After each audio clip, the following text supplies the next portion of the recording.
মনে করি যে আমাদের এই প্রতিবাদটুকু জানি না কতটুকু ফল হবে, কিন্তু আমাদের প্রতিবাদ করতে হবে মানুষ হিসাবে, আমাদের প্রতিবাদ করতে হবে মুসলিম হিসাবে।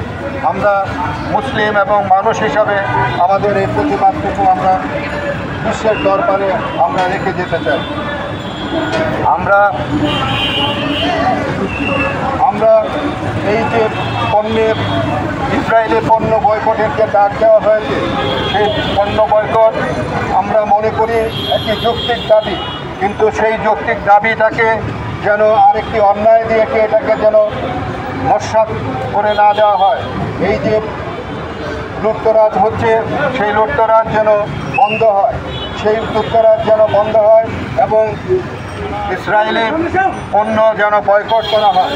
কিন্তু ইসরায়েলের পণ্যের দোহাই দিয়ে যারা লুটতরাজ করছে সেটাকেও কিন্তু আমরা কিন্তু কাম্য মনে করছি না, আমরাও সেটাকে আমরা কিন্তু সাপোর্ট করতে পারছি না। তো কাজেই এই ইসরায়েলি পণ্য বয়কট হোক এবং এই পণ্য যেন কেউ লুটপাট যেন না করে তার প্রতি আহ্বান জানাচ্ছি।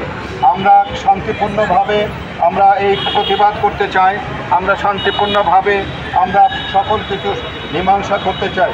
আমরা আমাদের ফিলিস্তিনি ভাইদেরকে, আমাদের মা বোনদেরকে তারা যেভাবে অত্যাচার করছে, তারা যেভাবে ধ্বংস করছে, তারা যেভাবে আহত নিহত করছে, সেটি বন্ধ হোক। আমি এই বলে আজকে আপনাদের সকলকে